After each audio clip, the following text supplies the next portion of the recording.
was shadowing us, right behind us, right outside of us. You could kind of see the thing moving through the woods. All I can remember is flipping the light on, and I see this creature, and I knew in my heart, I knew in my mind, in the whole nine yards, this isn't a man. And then this thing walks across the road, takes a turn towards us, and then leaps over a guardrail. Went to look forward, and there was a big black thing, is all I can call it.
Welcome to Squatch-D TV, exploring the Bigfoot mystery each week with your hosts, veteran researcher, author, and TV personality, the Squatch detective, Steve Kulls, and from the Bigfoot Research Project of Kentucky, Chris Bennett.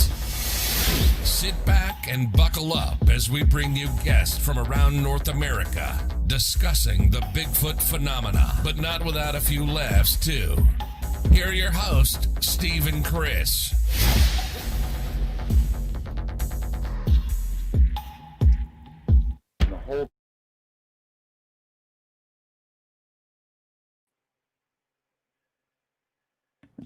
And good evening, cyberspace. Welcome to Squatch-D TV for today's date, July 5th, 2020. I'm your host, your guide, the Squatch Detective Steve Kulls, along with my co-host, yes, the man who had something afoot yesterday, Mr. Chris Bennett. Hey, Steve, man. What's going on? Hop along. Well, we have been sweltering in this heat in Kentucky and humidity. It's very nice and warm. You can almost have to towel off just to go down to the mailbox and back. But yeah, we've had a real good 4th of July. I hope everything's been going well in New York. And they have, and I hope your 4th of July and everybody's 4th of July was a wonderful night. And of course, we have some shout outs to do as we normally do here on Squatch-D. Hello, Alan. How are you, sir? Over on Facebook. Alan, welcome. Frank over on YouTube. Hello, Frank. Hey, Frank. Michael, how's it going, Mike? Good evening. Tack.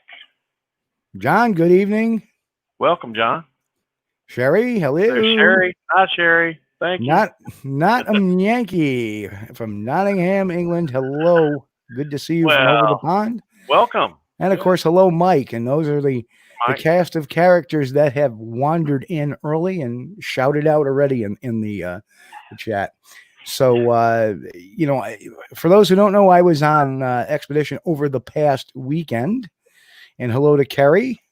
Hey, Kerry. And hello to B. Over on YouTube.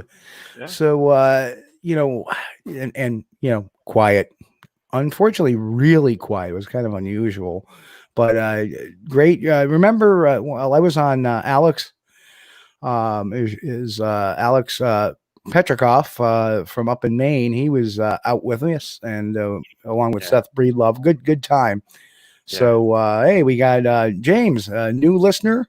James. Over on YouTube. Hello, welcome, James. Kick your feet up, make yourself at home. We ask if you're the last one in the room just to turn the lights out before you leave. Pat, hello, Pat. Pat.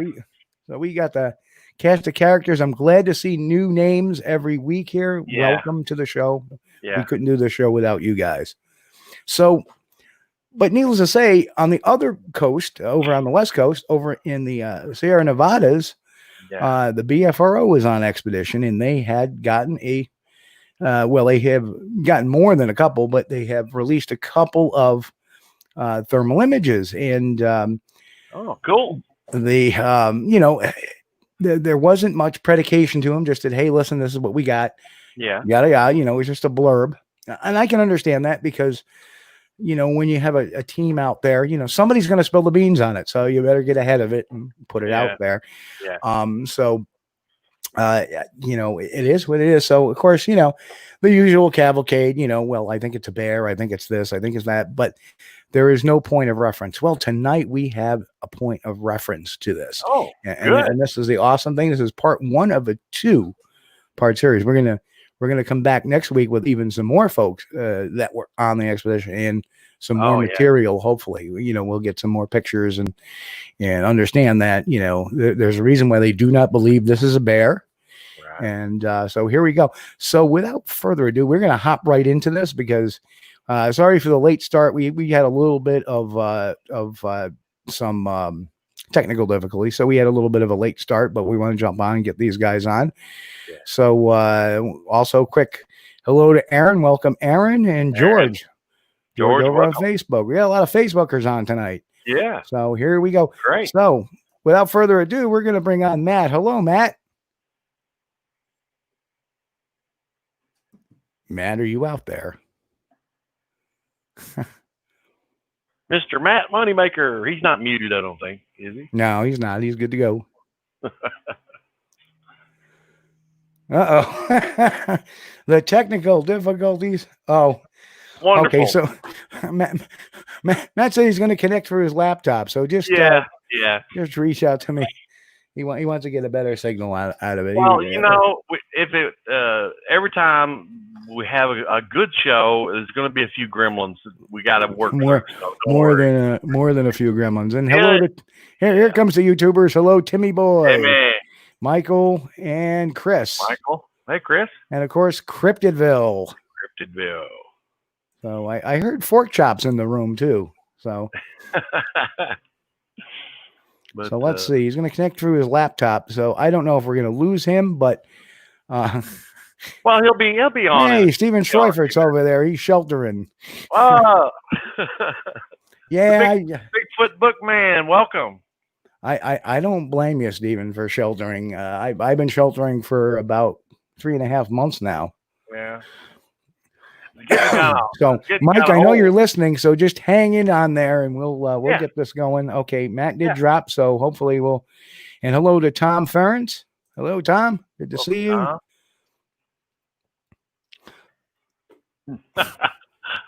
Nottingham Yankee. Okay. Nottingham Yankee from over the pond, over there in Nottingham, England. Oh, that's where they speak English. Yeah. Yes. Remember, we're the ones with the accent over here, but so. I always say this is that I don't like people, I don't like to jump the gun sometimes not knowing. So instead of just commenting on these photos, I said, why not get the people that were there? Because there was more. And there was actually a person on one of the chat that was very vocal about what was being seen and blah, blah, blah. And without really alluding to much detail, but you can only say much on a Facebook post. You could post a long thing, half the people are going to read it anyway. Right. So we're hoping to get her on next week. It looks like she's going to be a go for next week. Good. So for the next couple of weeks, we're going to be talking about this and some of their interactions and experiences while they were there. And I think it's important when new stuff comes out like this. It's important to get the people that were actually there, right? On and get the information. We know we get word of mouth from the person that was there. Rod is in the house. Hello, Rod. Good to see you, sir. Rod. So yeah, to me, it's very important to get that kind of perspective, because you can take a look at a picture, and I've always said this: a picture is only as good as the story behind it. Well, now we're going to get the story behind it, and it just once we get Matt in here, we'll have him talk through. Oh, there he is. We'll have him talk through it, and so hello, Matt. Are you there? I am. Can you hear me nice and crisply clearly? Oh, absolutely. Absolutely. Oh, yeah. Well, welcome. Thank you. I switched to the laptop, and I should have done that from the beginning. Well, it happens. Sounds great. Yeah. Okay. So where do you want to start with this thing? I know it was an expedition rather recently. I didn't really get into too much details in it because I knew you guys were coming on. So I'll let you take over, where the expedition Well, let me ask a technical question about our other guest. How is Mike Poole? Is he in the waiting room? Are you able to hear him? He actually just dropped off. Okay. Well, hopefully he can figure out. I'm going to text him saying it's much better through a laptop. Here, just let me do that real quick. Yeah. And let's say, Mike, I switched to laptop, period. It's much better, period. Try that, period. There we go. There we go. Okay. Well, let me give you some background on the BFRO expeditions, and especially in that area. What happened in the most recent expedition is not like, it's certainly not the end of the story, and it's not the beginning of the story. The story goes back probably more than 10 years at this area. The BFRO is a big organization, and so we find out about locations and witnesses through a big network of people.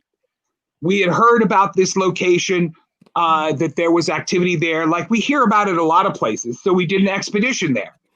And since then, we got action, some really good action. I actually heard them up there. We had found prints, and on subsequent expeditions, people had good visual Class A's. I didn't have a Class A, but other people have had since there. And the important thing is that they played it right at this area. They played it right they always went in, they were low key. Of course, as per our protocols, why we have success in having encounters with these things is for a couple of reasons, one of which is we don't shine lights around. We certainly don't shine spotlights around, but we make it like appear as though we don't have any bright lights at all, except maybe the headlights of the vehicles, which are parked at night. So we stay in the dark and then walk around in the areas where these things walk around. And when you do that, you'll hear them if they are there. And more importantly, if they don't retreat, if they don't kind of bug out.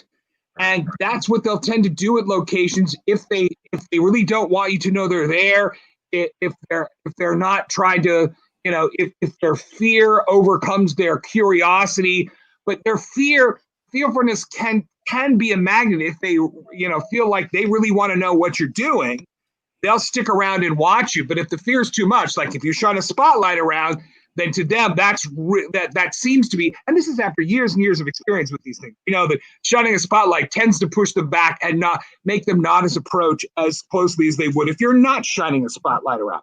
Right. So the BFRO people who've gone up there for years and years have done that, and they've built up a trust with these critters. And these particular Bigfoots, there's more than one, will come around. The upshot of it is not just like the couple of those first two images that we were able to send around about the expedition.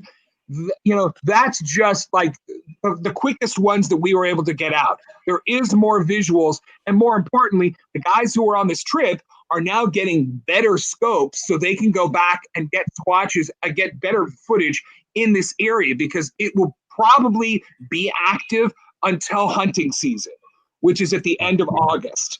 So they have a damn good opportunity to go back there and get more footage, because these things seem to be holding their ground, which is real important behavior. It makes it so that these things will, they'll come out to the edge of the tree line, maybe 50 yards, maybe 100 yards, but that's close enough if they stick around. And what's funny about them is they obviously don't understand how thermal stuff works, because they'll stand there really still. And you can tell that these things are used to standing in the shadows, and they expect to be completely invisible. But through a therm, they totally stand out. and you can see them. So on another, we're not going to be able to fit it in tonight, but one of the other people who was there, aside from Mike Poole, who we have for the show tonight, she had one like about 20 feet away from her at one point. And she saw how big it was, and then was able to see, and that was when can't remember. We'll have to ask her like how she was observing it. But at another time, she saw one just full body, and she was probably the closest to it with a therm. And when they did the recreation later on, they figured this thing had to be about 8.5 feet tall. That was the male. Right. They also saw another one, which was substantially smaller, probably even 6.5 feet tall. So they kept seeing them on and off over the course of a week. But we want to bring on the participants to talk about what they saw.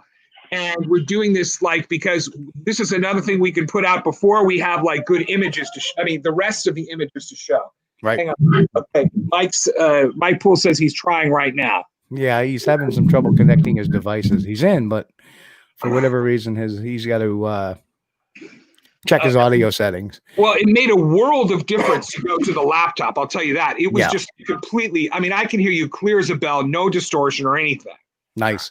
Yeah, for some reason, the phones don't pick up a signal as well as the computers do.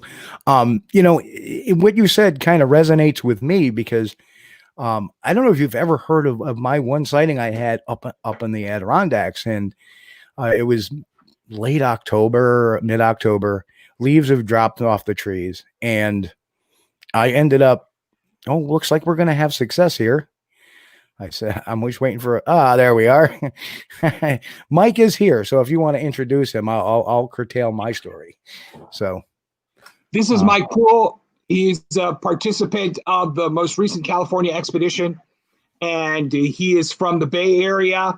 And he's good friends with the organizer, Robert Collier, and they've been going to this spot a lot. And he's going to be one of the guys that's going to be going back probably toward the end of the month.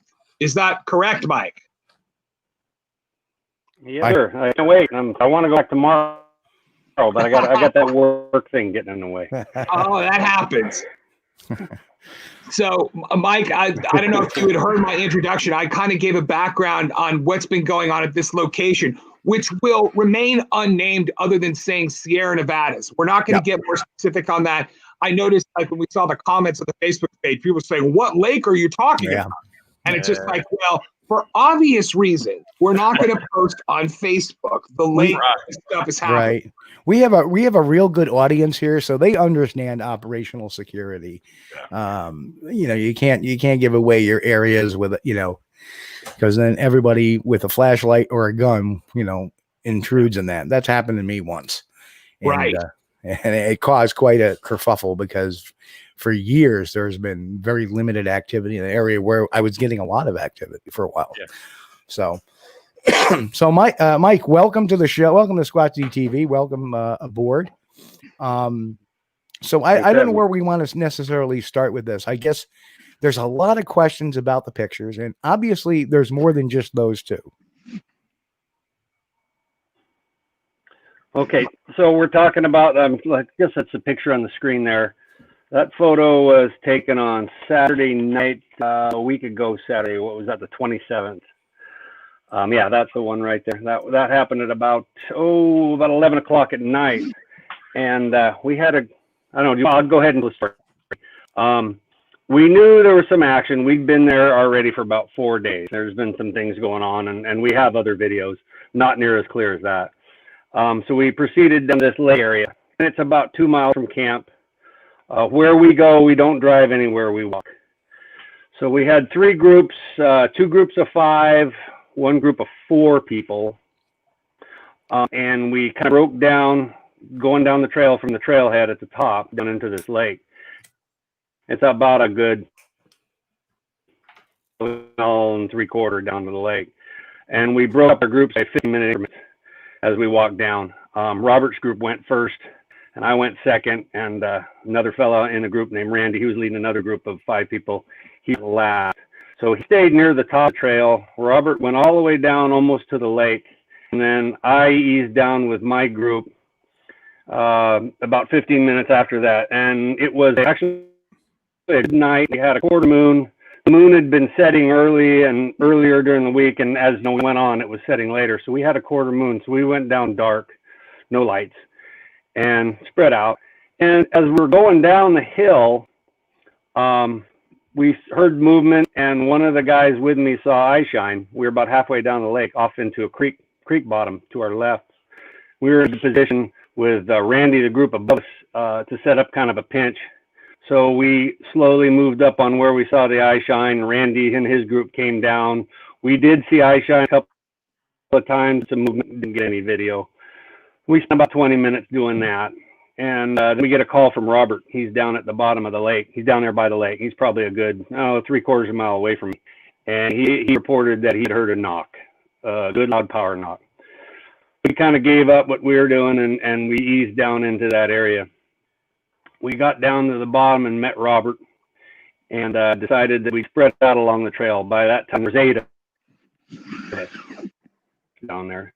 We spread out along a trail. It's a narrow, and it's to the lake, maybe 100 yards from the lake. It's kind of going to the... I think his audio's cutting out, Steve. Yeah, Mike, your audio is cutting out there. Mike, can you hear us? Mike, did we lose you? I've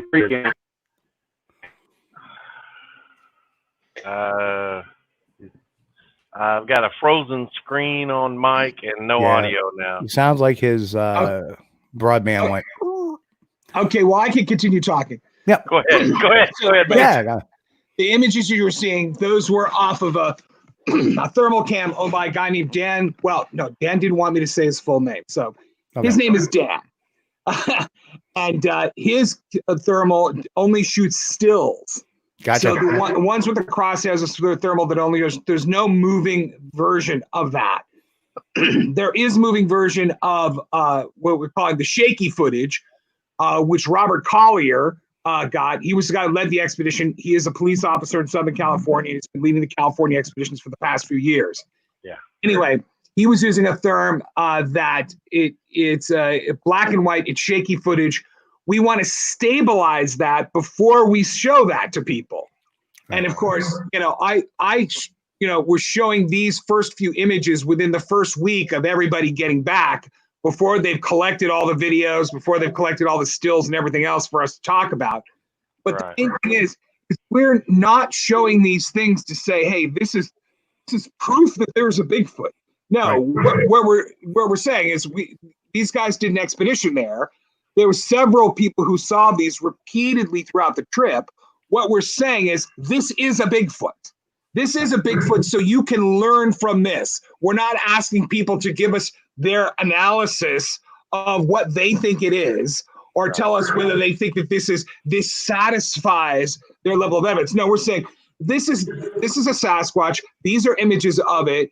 And these guys will be going back to this area to get better images of this one in this area because it's kind of permitting them to get this close. Right. So that's what makes it such an exciting thing and why we want to start kind of documenting the conversations and the history about this area, because it's all part of the context of what we're seeing here. Yeah, Mike's still having some trouble getting in, but do you know how far they were in these particular pictures? I do not know. I think it may have been about 50 yards. Okay, not that far. Yep. I think that's because I had asked Robert about this, and he's saying about 50 yards. I don't know if Mike was with these two guys. It's 3 guys. There was one holding the camera, and then you see the 2 guys in front of him. There may have been a group of about 5 people there, but what was amazing about this behavior-wise is this thing stood mostly still for a long time, just like kind of held its position as if it just figured if it didn't move that they wouldn't see it. Right. And through the therm, it was coming out a pretty strong image. Here, let me see. Mike, see, guys, there's a phone number I can call. Internet is jacked in the whole neighborhood, is what he said. No calling lines with this, unfortunately.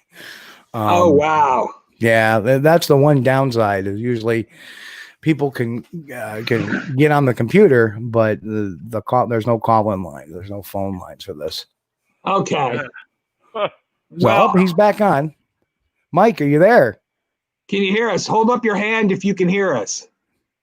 Kinda, yeah. Oh, no, we Oh, can there hear you. you go. There we go. I can hear you now. Welcome back, Mike. Okay, Hey, Mike, I Matt- told them that these are just the first few, pictures, the first ones that we sent out, but they aren't the only ones. But Mike, do you know from where they shot this? You were probably down there. About how far away is this figure in these first images?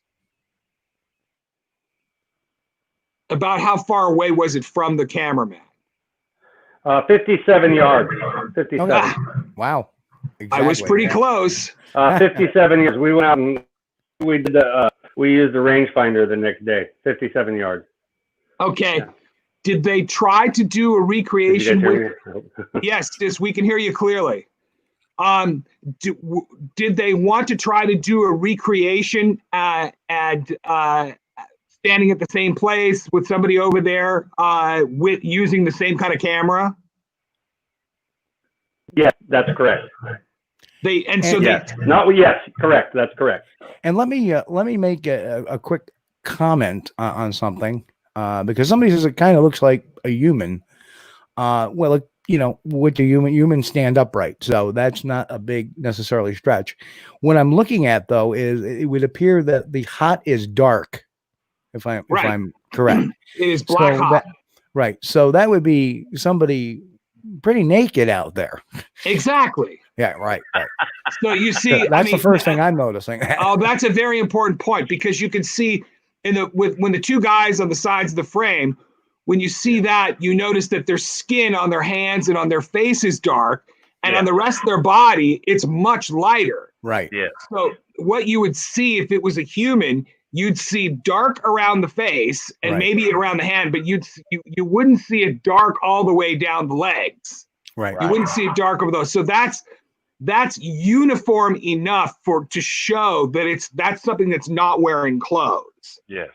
And you just by comparing it to the other people who are in the image.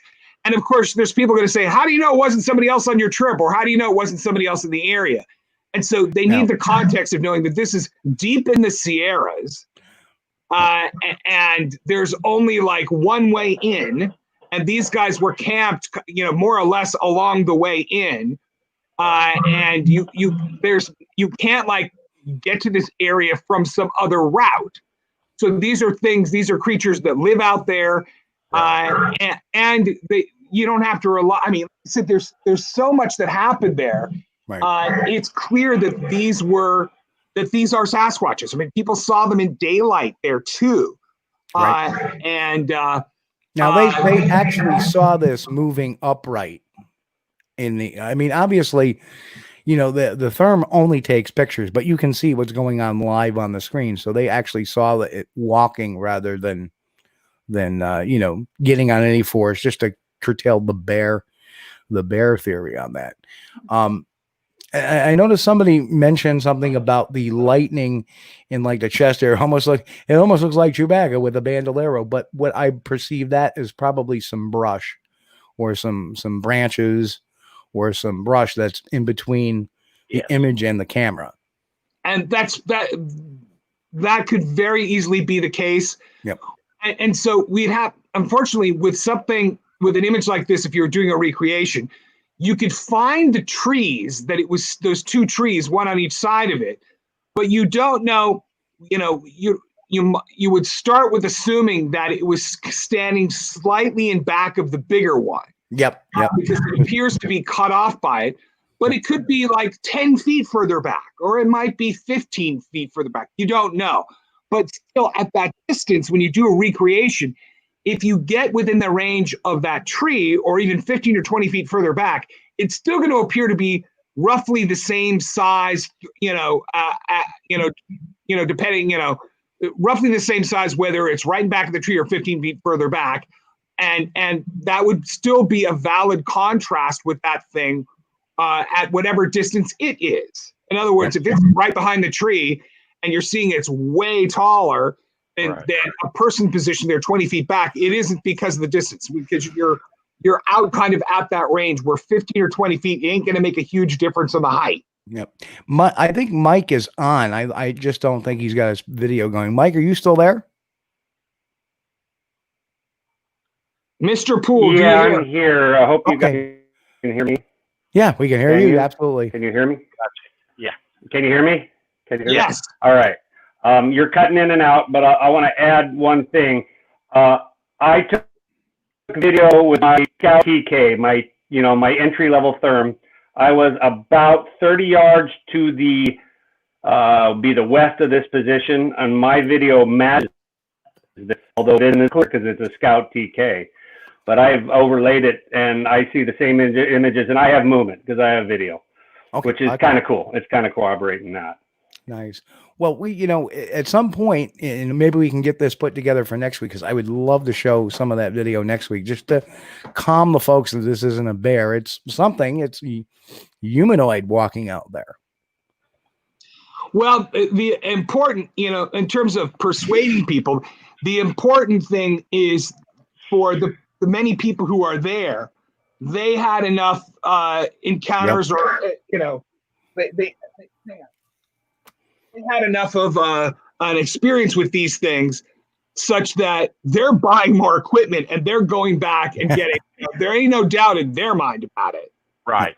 And so that's what we've always said. It's just like when you've got like footage that is real, but it isn't necessarily perhaps persuasive to everybody else. Right. The important thing about it is that should give you motivation to go back and get better footage. Yes. And it's, in a situation like this, that's what's very possible. And that's why these guys are planning to go back and get some. Now, we do have a few questions out there in the chat I want to get to. And David Parker over there on YouTube asked, were there any vocals heard? That's a good question for Mike. Mike, I can't, because I've we heard heard so much about what happened. A knock. Yeah. So there was not. I heard that there was a lot of brush movement and knocks. Okay, and Again, oh dear. I think Mike definitely has a bandwidth problem. I believe that's what it is. Yeah. All right, I'm back. I will tell you. There you go. Go ahead. I have a bandwidth problem. I will tell you what we heard was brush movement. We had a knock, and then the best part about it is as we walked down into that area before this happened, there's a road about a mile up from us with a cattle guard, and a vehicle went across the cattle guard. We heard the cattle guard, and as the cattle guard calmed down, we heard clear as day, it sounded like the samurai chatter, the Sierra Sound samurai chatter. And we believe, I haven't checked it yet, the man that took these photos that you're seeing on the screen had a GoPro on, and he thinks he picked up. excellent. But that happened all about 20 minutes before we saw this, and that's kind of what made us sit down and watch the area. Never heard it before in my life, but it sounded just like the the sound recordings you hear down. Wow. The straight like that. Right. And, it just about we all crawled out of our skin. And that's kind of what set us up for laying down on the road and watching. So, yes, we heard vocals. Awesome, man. That is great. Yep. So next question. Yep, that's John. Things slipped. Yeah. Dan, he took these. Mike White from Facebook asked, at any time, did anyone try to get closer to it? Or you kind of just hunkered down and watched it? I know that there was several encounters. Yes, I walked up on it and I walked up closer on it by about 20 yards, and that's when it disappeared. That was after about 20 minutes. It ducked behind the tree, and we didn't see it anymore. Okay. Next question. Did anybody get any night vision footage as far as, obviously there's a question out there. Is there video of it walking? Mike, you said you have some video of it moving and walking. Was there any night vision footage? All the footage was thermal footage. I don't think, was anybody carrying any third generation night vision and got anything that way, or was it all with therms? Right. No. Okay. Yeah. All therm. Okay. That was a question by Tacky, like any night vision footage. Good deal. Yeah. Well, sometimes people lump it all together as like if it sees in the dark, then they call it night vision, even if it's thermal. You know, Right. it's very different. Yep. Yeah. Thermal is much better. Much better. So I think it's huge that pictures only tell a certain for that particular second, and to have Mike come on and say, well, I did get some video moving, and that's awesome. And Mike, that was on 2 feet. It was moving, correct? Yes, correct. Actually, I'm having trouble hearing. No, what we saw was movement in and out behind that tree. The tree that you see to the left, I saw it tucking in, sticking its head out, coming back in, sticking its out, coming back in, and then the whole body would come out, and then it would go back in. Oh, man. Is behavior that it's used to being like thinking it's invisible if it's standing in the shadows. Right. Mm-hmm. And it probably not understanding that they can look out in that direction and they can see its heat signature. Because I'll tell you, that distance, even if they would have had night vision, they probably would have seen it. Even with straight up like light amplification, 3rd generation military night vision, it would have just been too far back in the shadows, such that the trees would have given a better light signature than this thing. But when you're looking in the world through heat, then that's when it stands out better. Yeah. Yeah. He's standing there, Matt. He don't have no idea that these guys can see him. He thinks he's well hid. I love this. Yeah.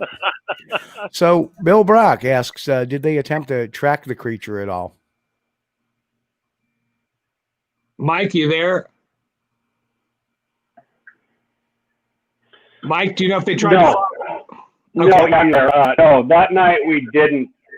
We actually moved up the road and had another encounter with a different creature, not an hour after this one, and that one we tracked. Was there now Bill followed up with that question? If you didn't, was there any particular reason why you didn't track it? Because the ground. I mean, I know why. Because we thought it was pretty aggressive as far as just standing there staring at us and not really moving away, just peeking in and out. And we kind of had an idea. We'd had an encounter down there 2 nights before, and we were at the point where let's not push it. We got pictures of it, and let's back out. That's why we didn't follow it. Makes sense to me. Smart. Where is did anybody feel threatened at any point by the creature, by whatever it was?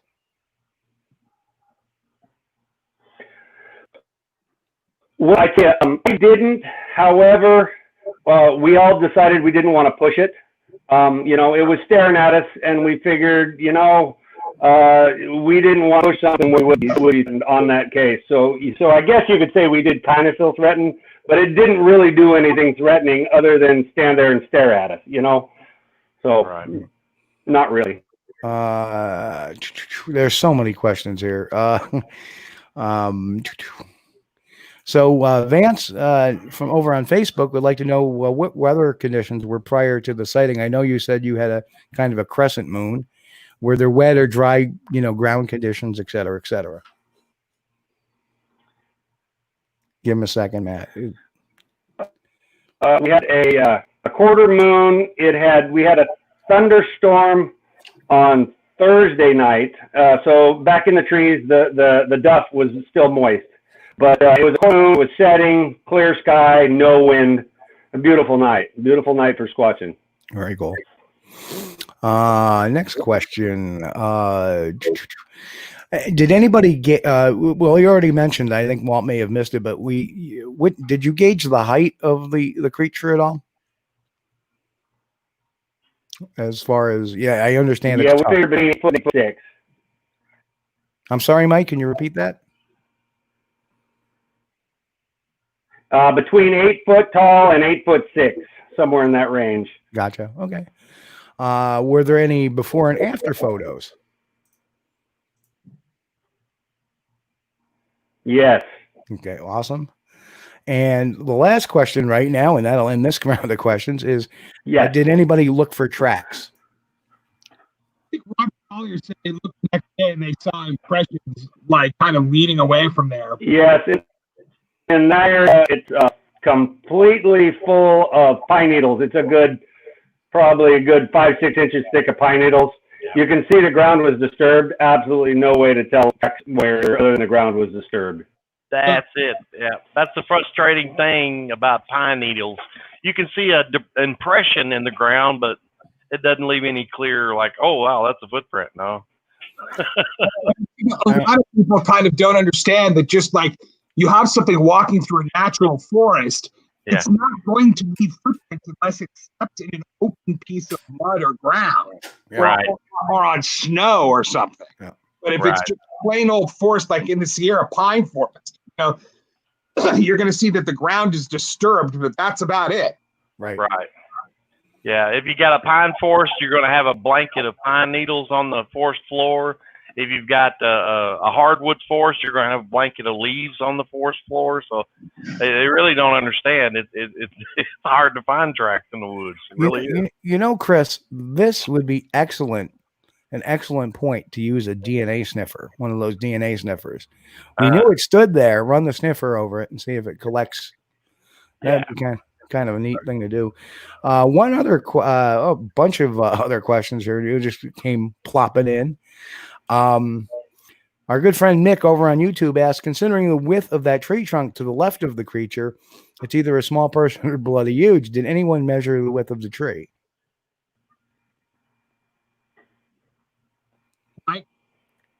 Yeah, it's a big tree. We're in the Sierra Nevadas. That tree is good 3.5 foot in diameter. It's big old Douglas fir.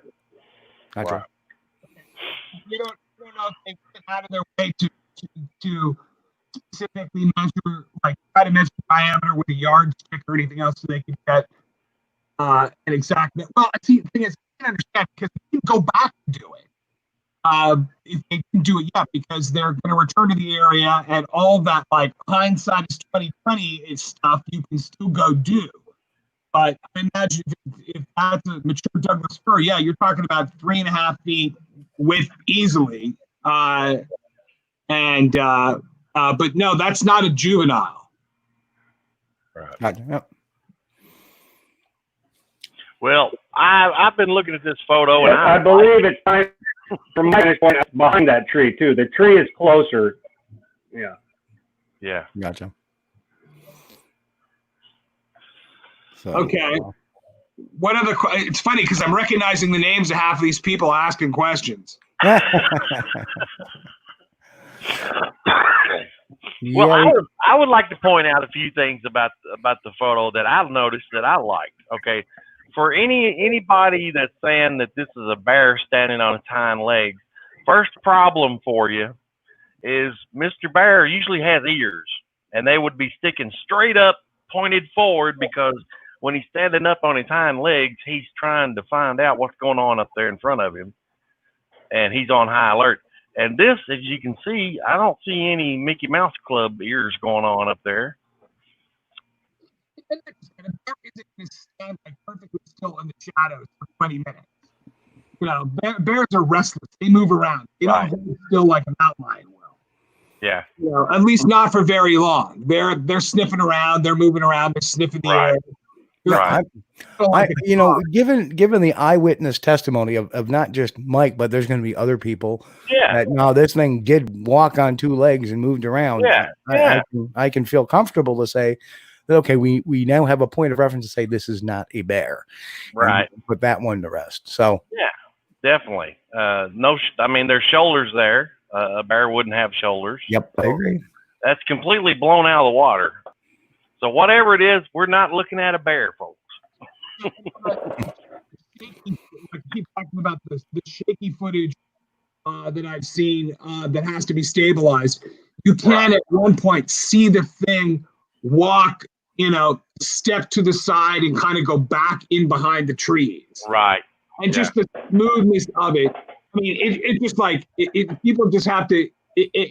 I can understand why people would have doubts, think, "Oh, it's a bear," but they'll say that reflexively no matter what kind of image you shows them. But this is really an image of something with 2 arms and 2 legs and not a bear. I mean, even if this is all you have, it's just much more human shaped than bear shaped. But Sasquatches are generally more human shaped than bear shaped, you know? Right. So it's not that. And so, Mike, can you hear us? Are you still there?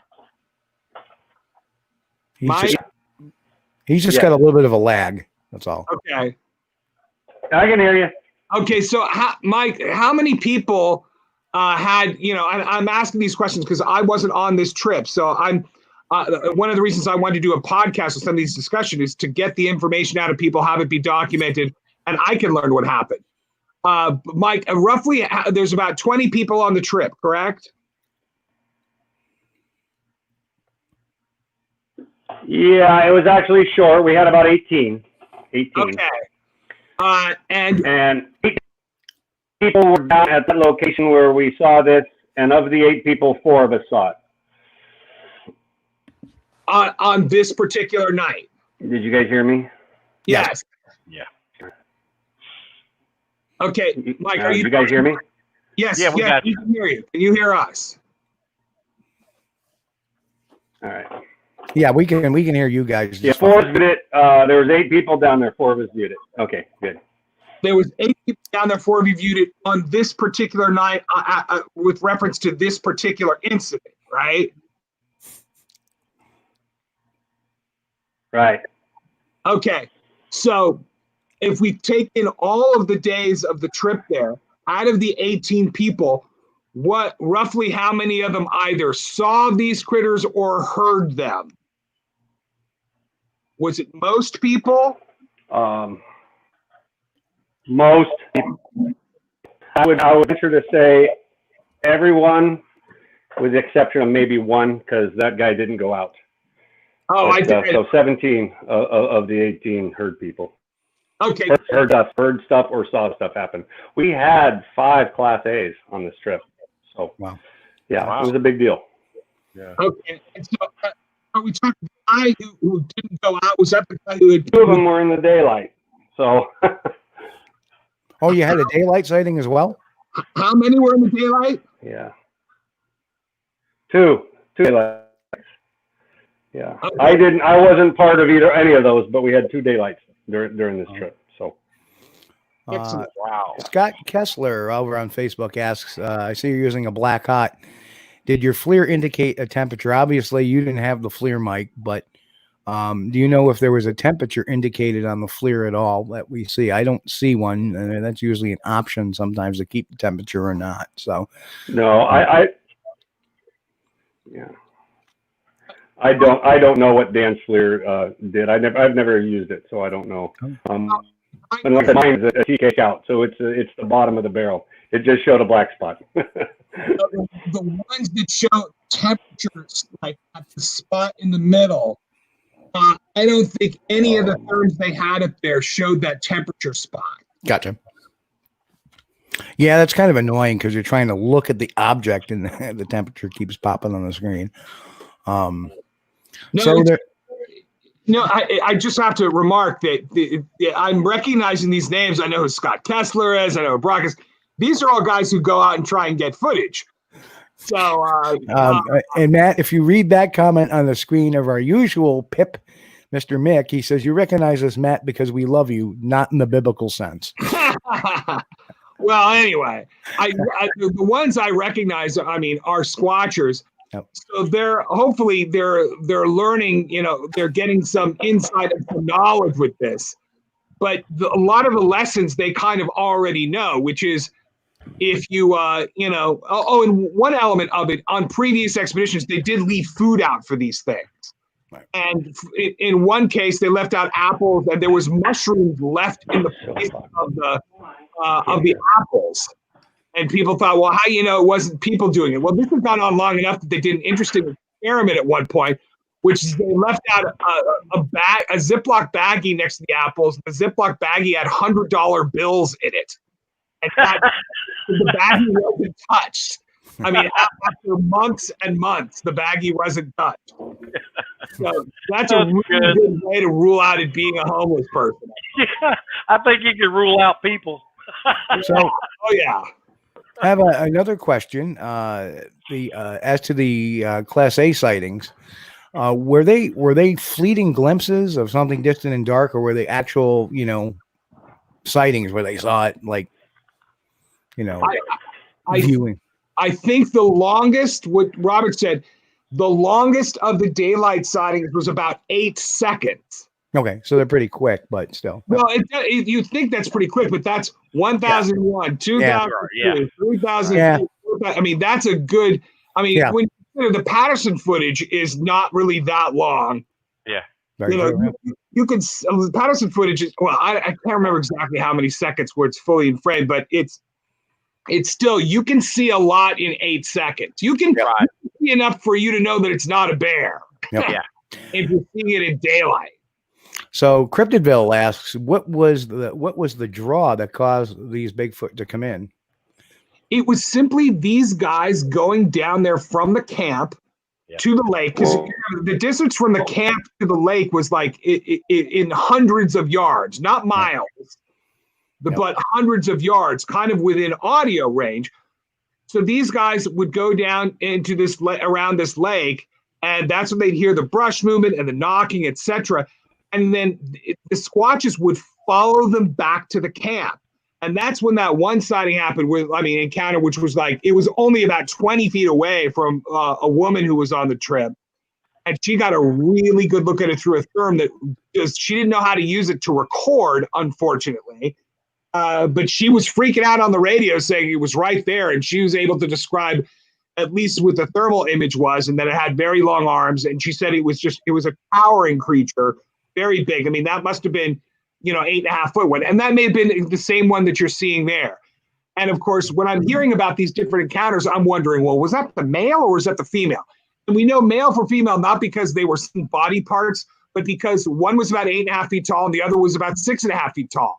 And from past experience, when you have a pair of them somewhere and there's that big height difference, it usually means a male and a female, because males are that much bigger. Yep. And I always say this too, is that, when we're going around the woods, we walk, loud and proud, because it perks their curiosity and doesn't threaten them. When you start skulking around, and that's when they tend to get on guard a bit. But yeah, it keeps the bad animals away too. So if everybody's just making a ruckus most of the time, those bad critters like bears and wolves and mountain cat will avoid you. But these guys, being a primate, they enjoy that curiosity. We're their television. So there is another question. Is there any sign of a nest or shelter? Any sheltering or nests, possible nests? Mike, no, we see much of anything like that. We've seen it before there, but not much. So nesting. Did you hear that? Okay. Yes, yeah, we heard that. There was nothing special that you guys saw there, and that's what we've noticed in the past. But when you've got areas with a lot like beds of pine needles, right? Then that's what they'll sleep on. They don't need to make a shelter; they just need a mattress, basically. Right. And they're sleeping on that, and they can make bedding. They can literally pull like piles of pine needles over themselves, and that'll be like the same as a blanket. Yeah. And once they were, Mike, we lost Mike. Yeah, he'll be back, I'm sure. Okay. Chad, to answer your question, it was the Sierra Nevadas. Okay, Mike is texting me saying he can only hear every other word. So that's a problem. But so every other word we speak nonsense. Oh well. I'm glad I hopped on the laptop though. Yeah. How refrigerator our dog but and then it'll make sense. But no, hopefully he'll get back on. That's probably his internet stretching again a bit. Yeah. So okay. So what other questions are people sending in? Well, we've already answered that. There were some impressions found, but nothing castable or nothing, because of the substrate on the ground. So Yeah. thank you for Carlos for that question, and Good thank you for all the questions out there, folks. You guys are doing wonderful. So I think we've gotten, we wanted you guys on for the hour tonight, and I think we've gotten what we need for tonight, and we can, Chris and I can get on to other topics. All right. But I appreciate you coming on, and we'll talk this week, maybe get a couple other pictures up here just to pique everybody's curiosity, because they're definitely curious about this. It's one thing I noticed is when this popped, everybody was talking about it. So yeah, and they really should, because it's not significant because the images are so fantastic. The images are just what they got, the little bit that they were able to carry away from a scene that was confirmed by like almost 20 people of having action repeatedly and showing a place that's gotten action every summer for a long time, a place where, again, they can go back to and they can get better stuff. And that's what they plan to do. So you can bet that there's going to be more and better images coming out of this area. And I certainly look forward to that myself. Me too. And the interesting thing is that you have something to study now. You can look at these, and obviously, if there's video of it walking upright or backing up into a tree, okay, you can rule out bear. So the next thing is how about human, and that's what obviously the thermal read on this does not seem to be human to me. But right. Are we talking? We'd have to be talking about a naked human. There's no other way.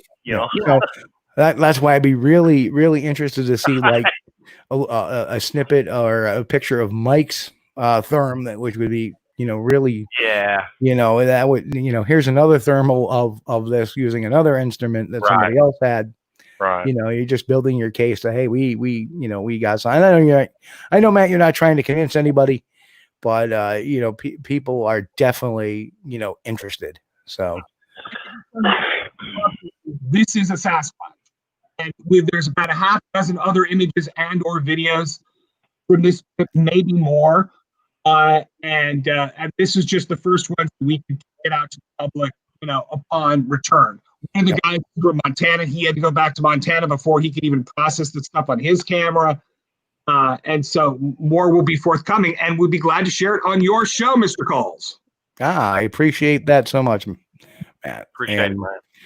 And like I said, we'll be in touch this week. We'll get set up for the show next week to have Jamie come on. I'd love to hear her story. And hopefully the internet connection between here and California will be a little bit better. Yeah. Hopefully. All right, Matt, thanks for coming on tonight. Thanks, Matt. Thank you very much. And, and I will pass on my thanks to Mike Poole as well. Yes, absolutely. Take care. All righty. Take care. Thank you. Bye-bye. And we also want to thank Mike Poole, who due to technical difficulties, he's had a little problems there, but hopefully we'll get that straightened out maybe next time or a future show. But we appreciate him coming on.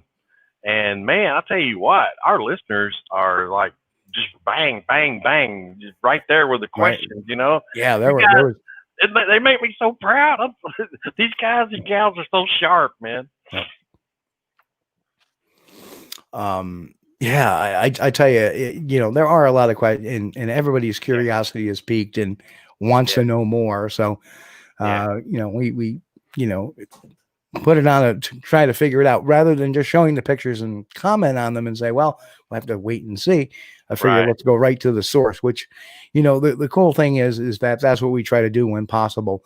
There's been so many times we've had pictures up here on the show that where Chris and I are talking about, and, the audience is doing a great job talking about it as well. Yeah. But, they didn't respond to the call to action. And, but Matt did. Matt jumped right in and said, yeah, let me, and helped out getting Mike on. And next week we'll have Jamie on. Hopefully we'll have some more. I know over the week we'll get a few more pictures, hopefully to show. And, like I said, it's not a case necessarily of convincing them, And I know there's people that talk about, Mike just popped back on. Oh, he's gone.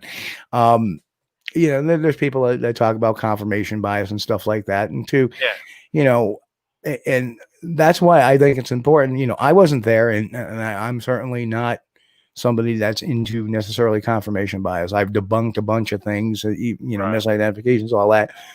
And when I first heard of it, maybe, I didn't really, I looked at it for a few seconds. Well, that's interesting. And then, I start looking at it, deeper and that's kind of got shoulders. Yeah. So it no ears. Well, that's some of the stuff I like about it, Steve. I mean, I like it. Of course, now I wasn't there, so I can't be a witness that yes, this definitely was a creature, but I sure do like it, and I think I think they're onto something here, right. Because to me now, my impression, I'm getting the impression of some shoulders there. I'm also not seeing any ears, and I'm seeing a full uniform head to toe body temperature there, according to the thermal. I really like this. Right. And unless there's a kind of a tubby streaker running through the woods, I just don't, it's kind of tough to, say it's, something else. Well, yeah, if it was me behind the tree naked, my belly would be sticking out from behind the tree, and just think it's the summertime, right? It's the high Sierras, bugs, And, right. And the behavior that Mike was describing, that this thing has been, peeking in and out from behind that tree. I mean, that is behavior that has been documented and reported by and several. I can't, I don't know the list of names, but several people have documented that behavior, and I've witnessed that myself. I really like it. Yep, it's definitely interesting. It's something. Some of the best stuff I've seen that's come out in the last couple of years. There hasn't been much except our friend to the north, or that we don't particularly. No! Just don't go there. No, I'm not going there. I'm not going there. I'm turning the page. It's coming. But no, it's coming, but not tonight. It's kind of like this. If you look at behaviorally, it matches. If you think about my sighting, like I was talking about my sighting, Matt was talking about how they like standing next to trees, and mine was kind of just to me, it's how should I say it? How should I say it? It was standing next to a utility pole. I'm sorry, I'm getting distracted by comments. It was standing next to a utility pole, right. And I was just lighting up things. And when I put my light on, I froze. And it wasn't until I moved the light that it realized perhaps it saw me, and then it walked into the forest. It froze too. It stood perfectly still. Even though I had my light on it, I was surprised it just didn't bolt. Yeah. But I think it was the same thing. Does it see me? Do I Right. see it? Exactly. The minute I made any move, then it decided just to calmly walk in. And thank God I had people there, because it would have just been so anecdotal. But everybody was like, "Hey, we hear something moving around the backside of the camp," and I was like, "Okay, cool." And then the video of the dirt coming in, falling in where it stepped in. Okay, good. Yeah. So I have faith in the expeditionary stuff. What I don't have faith is the people that are on Facebook every day saying they have umpteen encounters with the Sasquatch overnight, and every night they go out, and every day, and we talk to Sasquatches, we feed them, we do whatever. That really, you don't always get stuff when you go out on expeditions. Absolutely not. Right. Sometimes you hit pay dirt. I hit pay dirt for about a year or two. When I went out, there was activity. There was, there's some still shots of eye shine, FLIR photos, I should say. There was audibles. There was, my sighting. In 2010, there was one of my guys had a fleeting glimpse of one, and I saw the same thing, which was really, really bizarre. I don't count the fleeting glimpses as sightings for me anymore. I mean, not after the two ones. I don't count the instrument ones that I had with night vision way back in 2006. Right. One in Texas, one in Alabama. I don't count those either. The ones I count are the ones with my naked little eyeballs. Right. Yeah. So those are the ones I personally count right now. But to have a FLIR, you know, that's what they got to do. They got to keep hitting it and stay out there. Well, and then you know, another thing about this FLIR image, you know, you got the people that were there. Well, one of them anyway, Mike. You know, he's coming out. He's telling us, you know, hey, you know, this is the FLIR footage that we got of a Sasquatch. He's not saying it could possibly have been a bear. No, he's saying this was a Sasquatch. I watched it. I saw it moving around on 2 feet, and this is the footage we got of it. And then we have, you know, Matt Moneymaker comes out as the head of the BFRO. You know, he's like, hey, this is what we got, and we're not saying that this is a bear. We're saying this is a Sasquatch. Right. And no, it's completely, you know. I really like that. You know. So that's a whole lot different story from somebody putting out a questionable video and saying, "What do you think this is?" You know, sounds like another guy from Canada. Click on this. Click on this link. Click on this. Yeah. You know, at least this is something with a backstory to it, right? And you know, that's the huge difference between. Oh yeah. You know, this is not. See, there's things called clickbait and there's things that are not clickbait. This is not clickbait. This is getting, you know, okay. You know, and I'll say this, I have a more didactic approach. I don't put anything out until it's all completely ready to go. Yeah. That's fine. But in this case, you know, a couple of pictures will go out, a teaser or whatever you want to call it. Hey, you know, we got something. Of course, when you have so many people, 18 people, it's bound to get out anyway. So you know, so we got, I think, you know, in this case, if I had 18 people out, we got some pictures. Hey, you know, and the same thing here. Here's a couple of pictures from the latest trip. Well, so, yeah, you know, and Matt did the smart thing by coming on Squatch Detective and the Squatch-D TV and getting ahead of this before it hits the mainstream. Right. And putting it out here. And we sure do appreciate it too. Right. It you know, it adds, you know, this isn't just something put up there with no backstory. There is a backstory. And I started seeing snippets of it in the Facebook post, where it was posted over on the BFRO Facebook group. Yeah. And you know, there was questions going back and forth, and there, you know, of course, everywhere you go, there's some people that say, I don't think so. You know, whatever. That's fine. The whole job of the show tonight was to get that information out there, and we did. And next week we'll do another part to this, hopefully have some more material, and we'll get another story from another person's perspective. And I think that'll be friggin' awesome. Well, see, I had missed, before I talked to you, Steve, I had missed out on this because, you know, I do have a Facebook account. I do, but I hardly ever sign in to Facebook. You know, as far as social platforms, you know, I just don't do it. And if they had an anti-social platform, something where everybody signed up and then nobody signs into it again, I would be on that one. And Stephen made a good question. Cue up the raw video, press play. I agree 1,000%. Yeah. There's so many, I mean, the drive-by videos that you get on YouTube sometime, you see these, and they're just like little 10-second snippets of something walking, and it's Bigfoot, with no backstory, with no front to end. It's very crucial, and there's other documentation coming, I'm sure.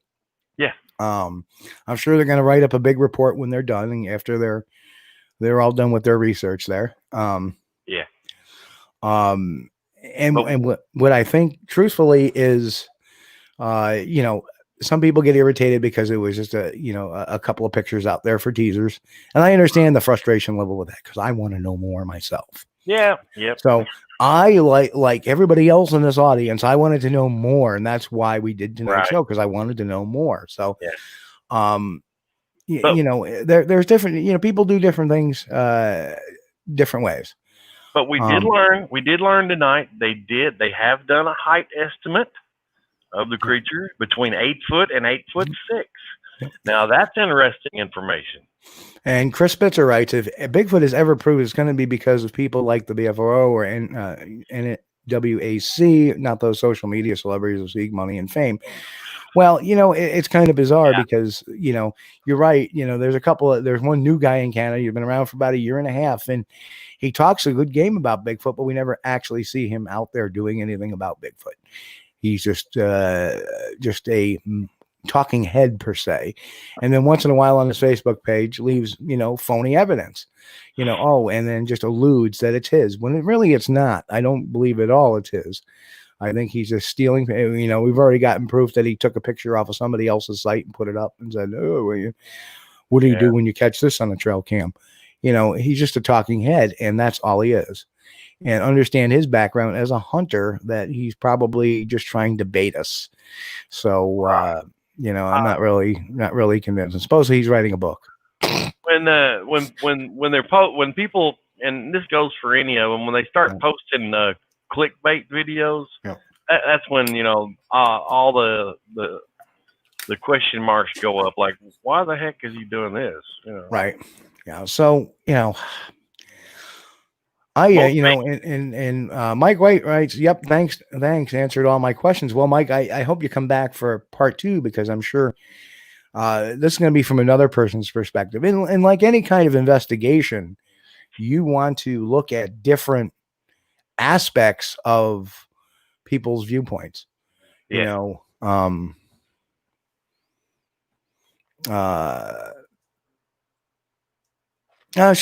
writes this question: does he have a vested interest in this being a Bigfoot? No, I think in actuality, the same thing. If one of my guys went out and they caught some stuff, I'd be pretty excited too. Not because, okay, there are some pictures. It's a Bigfoot. How is the monetary gain for that? Some people say, oh, well, he's going to have signups for expeditions. He's got that already.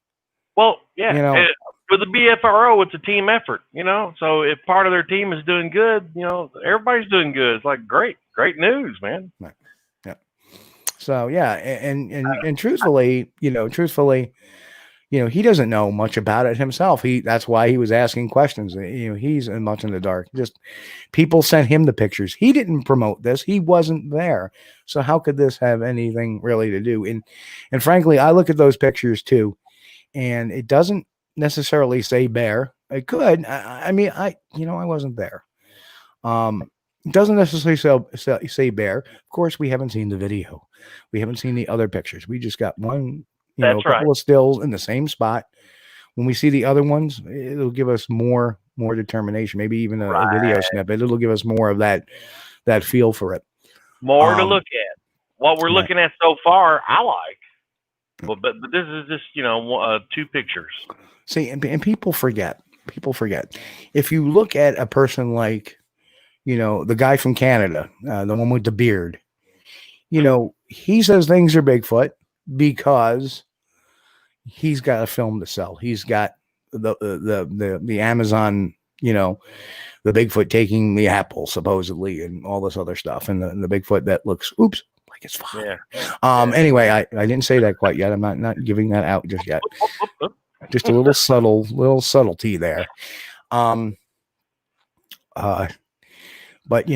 that's an agenda. When you talk about somebody like the promoter over there on the West Coast and the Bay Area, his aim is not to get in the news and everything's a Bigfoot, because he is trying to get investment money for museums that apparently never go up.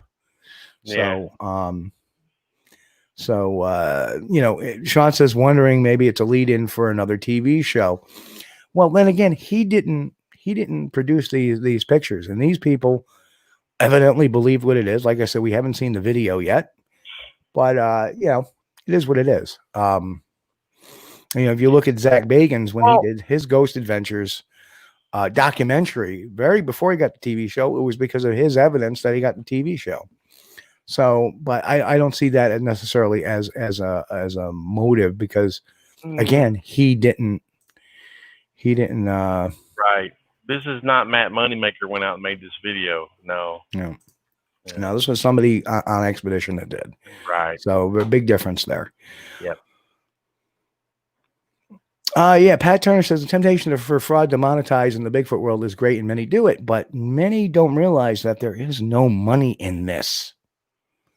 There's money for people who have huge YouTube channels to come up with a lot of clickbait shows and to promote stuff that's not, that's one thing that Chris and I have talked about constantly is we, if we have a clickbait show, this is a clickbait show, but we're here to bring the truth and bring the facts as they are. And what more facts can we have than bringing on like a person like Mike Poole, who was there?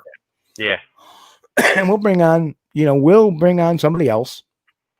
And, we'll bring on somebody else that has another point of view that was there, whether they agree or not. I'm pretty sure they're going to agree that, hey, what they saw was legit. Well, it sounds like trying to figure out what I just did with my computer here. Well, they were also having a lot of other sightings, though. Like it said, 17 out of the 18 people had some sort of experience there. Right. So that's pretty interesting. Right. And that's really rather good. Huge for confirmation bias. Yes. But let me caution that too. That there's mass hysteria too. So you got to kind of weigh it. But if people are seeing, obviously they're seeing something. There it is, right in front of them. So, at least that it's not mass hysteria. They're seeing something out there. Yeah. And the looks of it, like I said, I can't wait to see the video. Oh, yes. Yeah. I want to see, and they're gonna, it's shaky, but they're gonna stabilize it. That's good enough. We'll take a look. Something else before I forget it. I wrote it down too, so I wouldn't forget to mention this after when we started talking about this. But Mike mentioned that he had heard samurai chatter, like on the Sierra Sounds. Interesting. That is interesting. Yeah. Very interesting. Same mountain range. So hopefully, we'll get some of the audio too. And like you say, one of the guys had their GoPro going, and so the beautiful thing is that people talk about making bucks, right. Off the but I look at this, Pat, is just because merch documentary subs, there's much more money to be made through fraud, but there's also much more money to be made through legitimate research too. Just because somebody monetized, had a TV show or whatever, it's a fraud. Yeah. It's not how to hunt. There is your clickbait right there. Talking about Bigfoot when you have no background doing it. That's the clickbait. The massacre theory, when somebody is becoming kind of faded out. The massacre theory. I think there's an idea for some clickbait too. Although, let's face it, none of these guys are getting rich off it. Yeah. So I don't know. I know our buddy from Canada with the beard is not getting rich off it. I know that for a fact. Well, Steve, I've been on here with you for 10 years now, bud. And we've been doing legitimate Bigfoot research, and we bring the show, when we can. And man, I'm not rich from this. Bigfoot has not made me any money at all, and I don't think it's made you rich either, has it? No, not at all.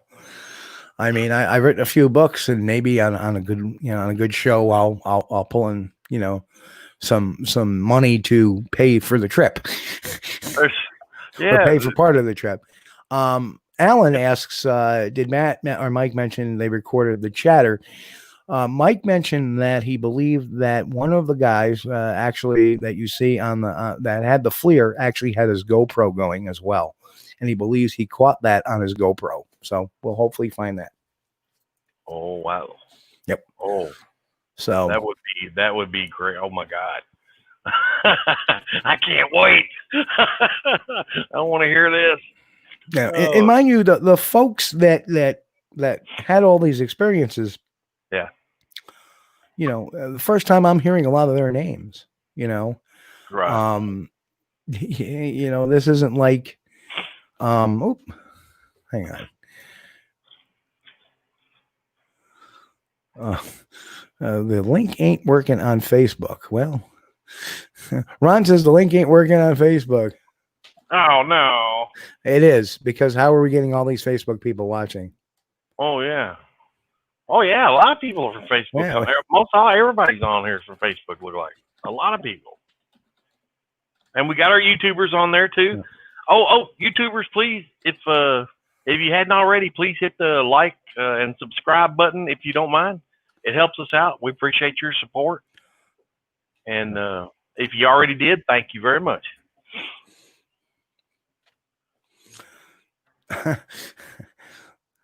No, see, here's the thing. You know, you talk, you know, Mick might write even Carmine's 50 large. Steve's book didn't pay dividends to him.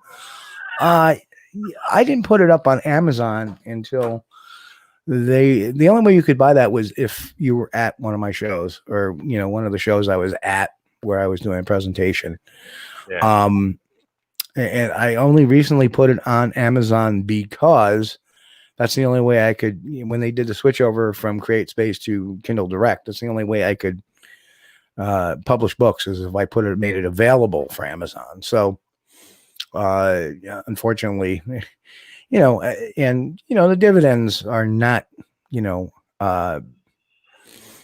they're not bad percent wise, but, you know, it's not enough. I mean, if I sell like 300 books in a year off of Amazon, you know, that's a lot.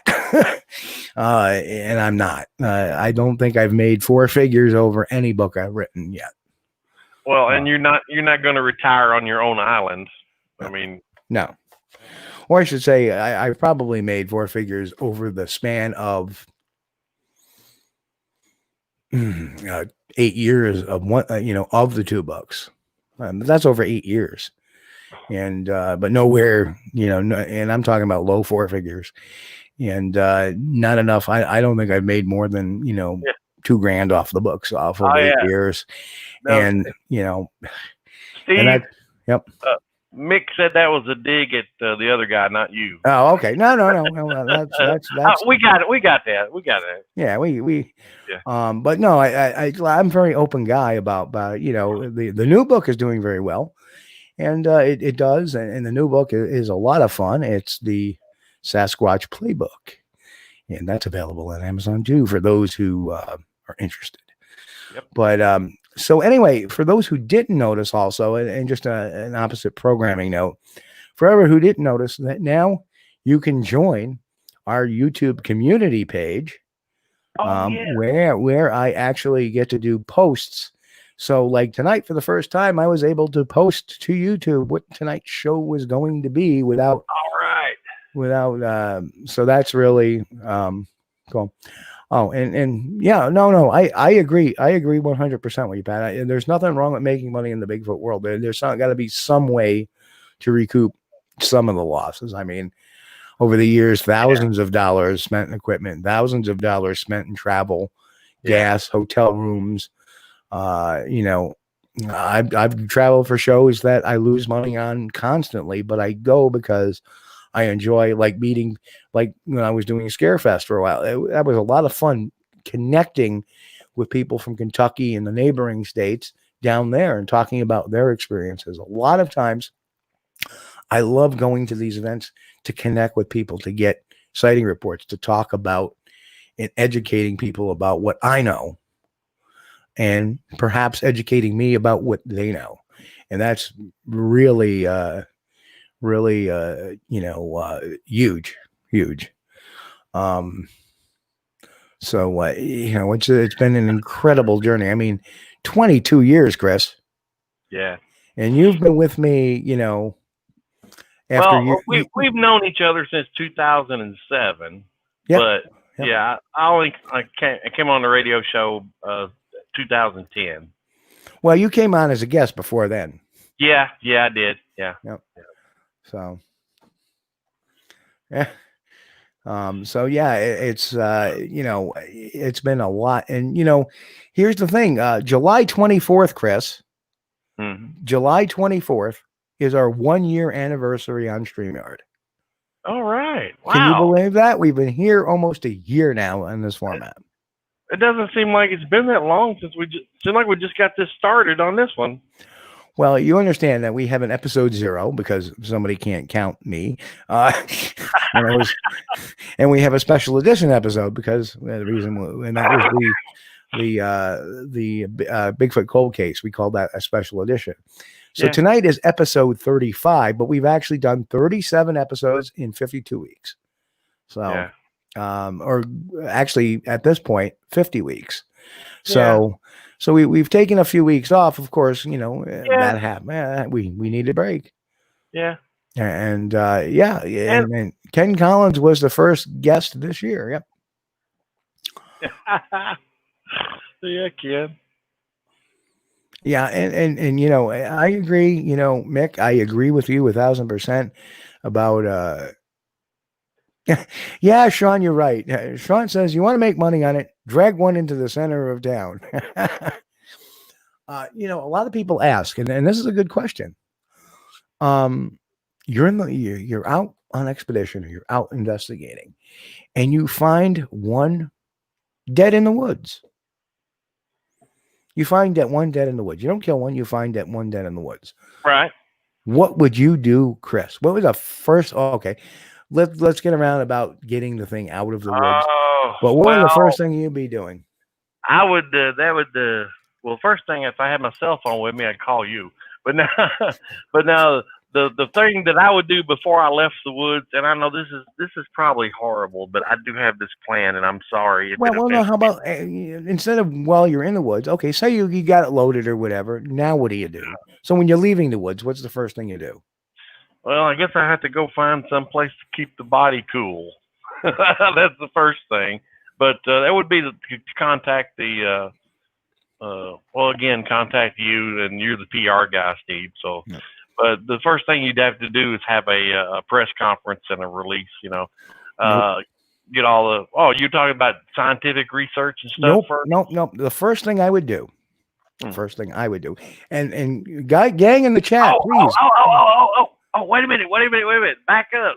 Okay. I do have a plan. What's that? But now, mine was to send tissue samples to multiple researchers around the United States. That's the first thing. That's the deal. Multiple tissue samples to multiple researchers around the United States. Yep. That's number one. Tommy says, take pictures, take a piece of it, finger tooth. Steve Cawthorne keeps wanting me to go to the cow pie tossing contest. Correct. Don't call the authorities. Here's what I would do. And this is first thing I would do is while I'm in the woods, I'm going to take one hand, 1 foot, and that's what I'm going to take for now. Yeah. I'm also going to take ample hair samples.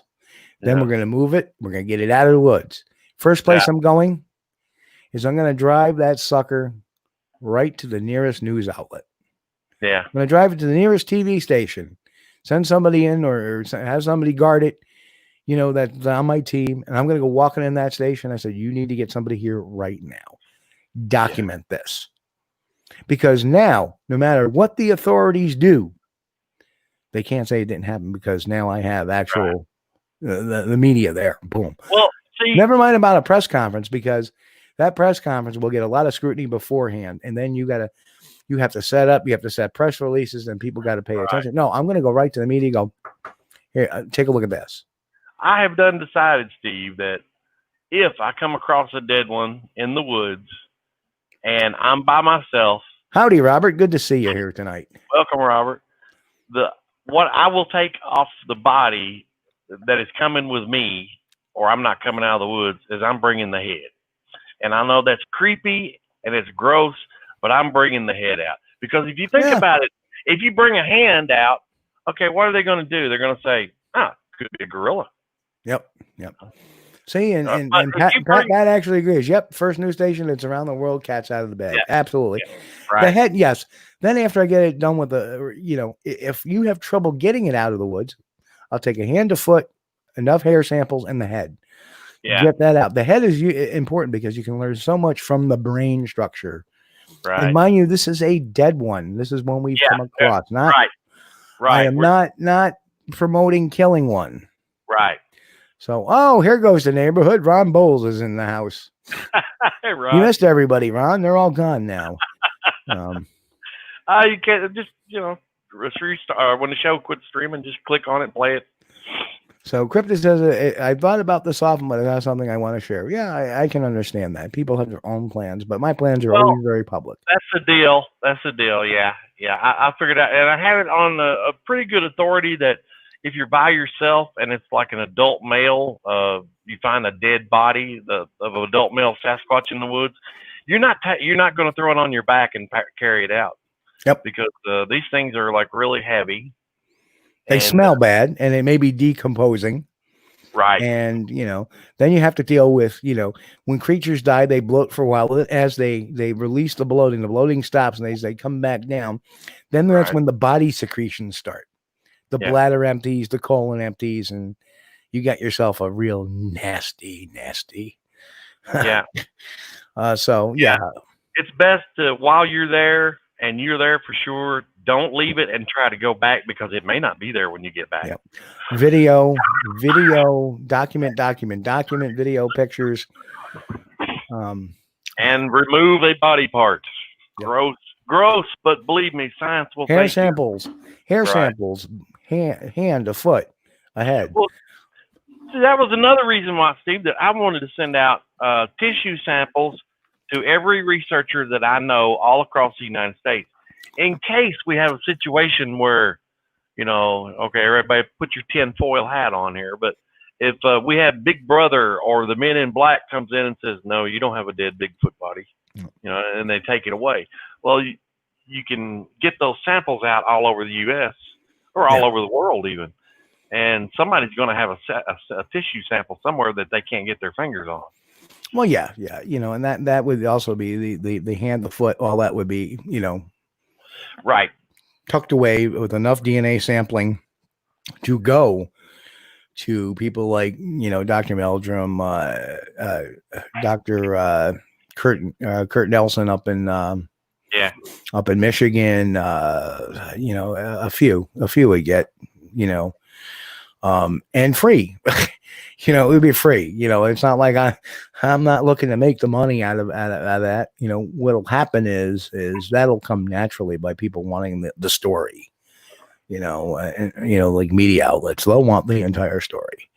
So, right. You're not. I don't think you're going to be like a multimillionaire because of the Bigfoot body. Because what are you going to do? You're going to auction it on eBay? No. Yeah. You shouldn't be. You give it to science, man, and you say, look.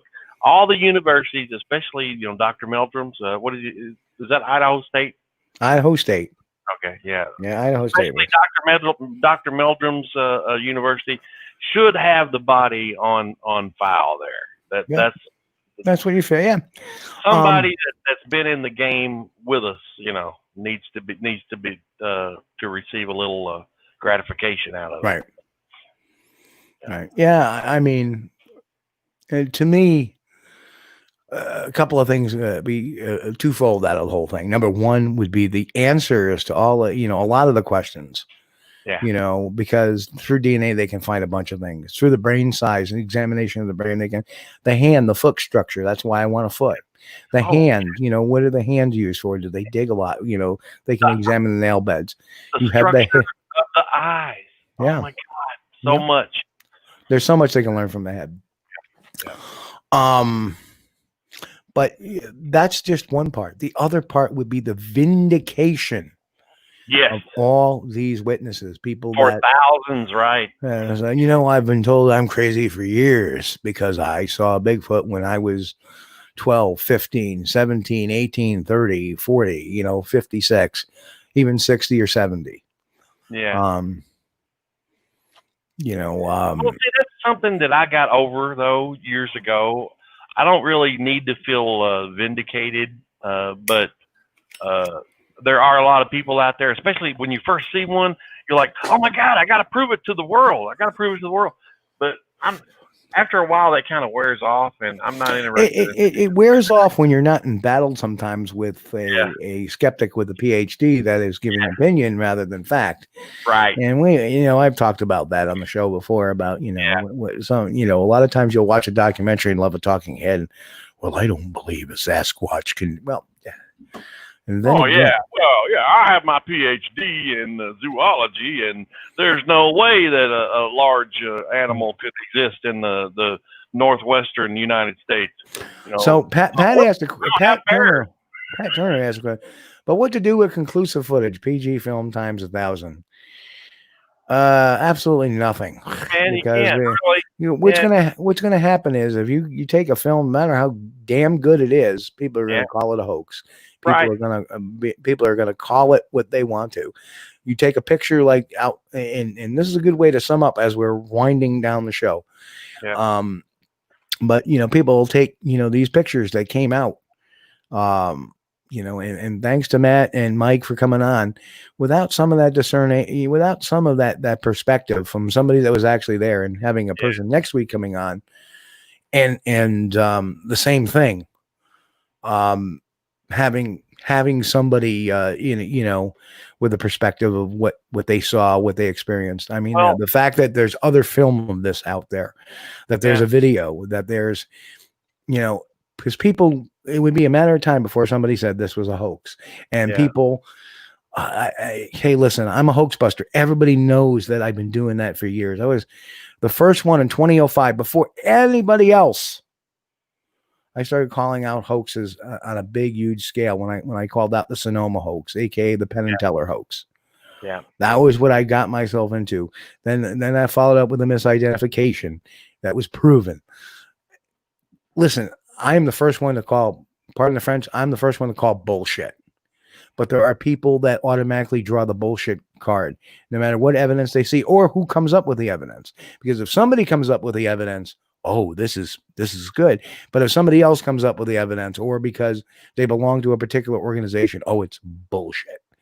And that's that's your own confirmation bias right there. Yeah. So you got to understand that you need to look at these things, open mind, but reality. Two things. When I'm seeing here is no ears. When I'm seeing here is shoulders. When I'm seeing here is a uniform color. So human, not likely. Bear, not likely. But we always have to keep some things open. We have to keep until we see the actual product, the actual video. Until we have to keep an open mind to both answers.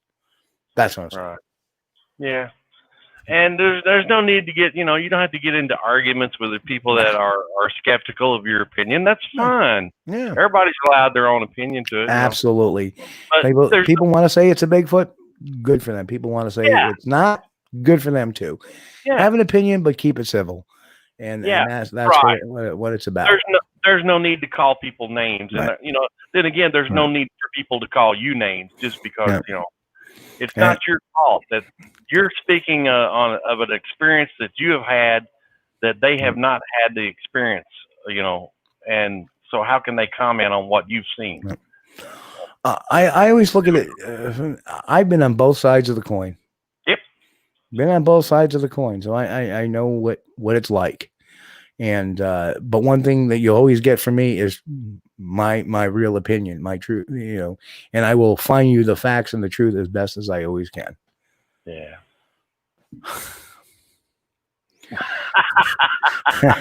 Yeah, but I can't guarantee that it'll show up on the screen here. It may show up in chat.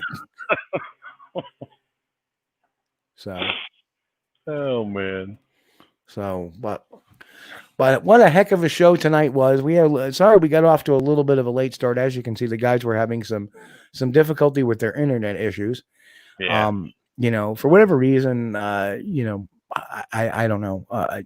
Sometimes internet, even myself, and I don't even think I told you, but At 8 o'clock tonight, I had a complete internet failure.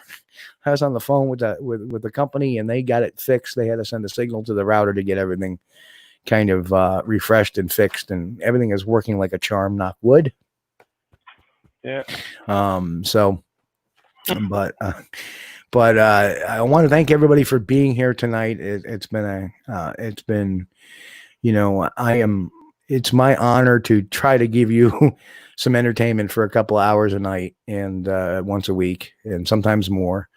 I know people have been asking about where's the other videos like Squatch stories and stuff like that. I'm going to do Squatch stories once a month. I can't do it on a weekly basis. I don't want to run out of stories. And I like telling the stories with firsthand, where I have a lot of knowledge, and then eventually we'll have to go to other stuff. But, I like telling Squatch stories. I like, talking about the people I've talked to that have had these experiences without giving them away. We will keep the YouTube channel. Thank you to all 1,300 and some odd subscribers we have now. So we are now, like I said, that my whole thing was getting into that community where I can post the show so people know on YouTube, hey, what's coming tonight? What's coming tonight? What's coming tonight? So next week, we already know what's coming up for July 12th, 2020. It's BFRO Thermal Images Part 2 of 2. And I'm keeping myself happily waiting to see the new stuff. See what, mixers, we gotta do a group hug sometime. So Matt will probably be on again because he'll probably want to talk to, and this is his way of also getting some information from his folks too. He even said that this is a great idea because now I can ask some questions of the witnesses or the people there, because like I said, there's 18 people there. He not calling everybody individual what happened, but this is his chance of getting some of that information too. So and you notice he doesn't bullshit. If he doesn't know something, I don't know, I wasn't there. And the same thing with Mike Poole tonight. If he didn't know a question, he'd say, I don't know the answer to that. Yeah. So, I appreciate that stuff. Happy birthday to Ken Collins. Will be July 10th is his birthday.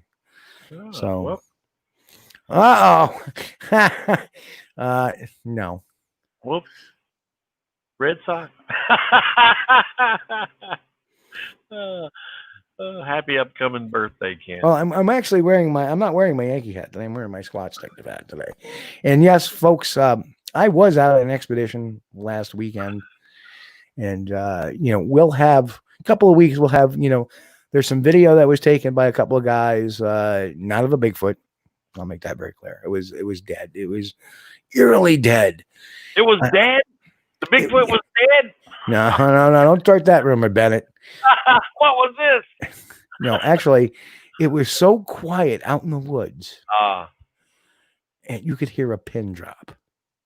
I mean, there was nothing moving for the longest time, and it was really eerily quiet. So, well, that that sounds like about the time that something's about to happen when it gets quiet like that. It did, but the problem is when you shoot with the film crew, which the film crew was there. Yeah. Yeah, and Mr. Seth Breedlove. Sometimes there's lights going on, and I can't necessarily yell for light discipline because they're not my group, and they need to move, and they need to look at their equipment and stuff like that.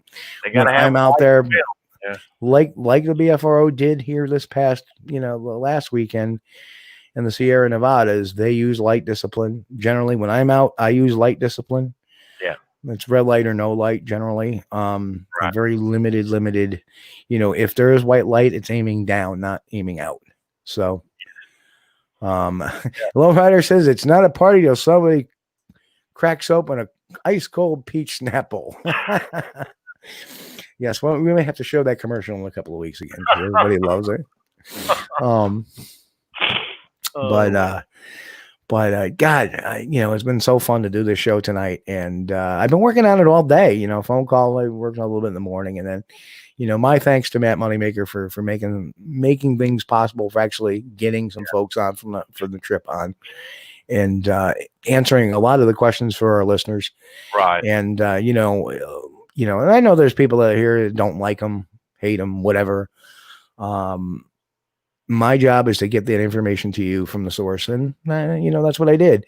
And I'm the kind of guy, and Chris knows that if you're not a hoaxer, I try to get along with you the best I can. Yep. And that's me. I don't pull punches. But anyhow, folks, Chris, your usual weekly? Oh, well, yeah, just again, well, first, I want to thank Mike Poole and Matt Moneymaker once again for coming on. I appreciate them coming on, and can't wait till next show. Yep. And again, if anybody's watching us on YouTube, please hit the like and subscribe button, ring the bell. It helps us out, gives us more features like we got some more this week. Thank you so much, and appreciate everybody that joined us tonight. You guys take care. Absolutely. And on behalf of me and everybody else here, we want to at Squatch-D TV, we want to wish everybody a safe and great week. Keep healthy. Of course, God bless, and keep on squatching. We'll catch you all here next week, folks.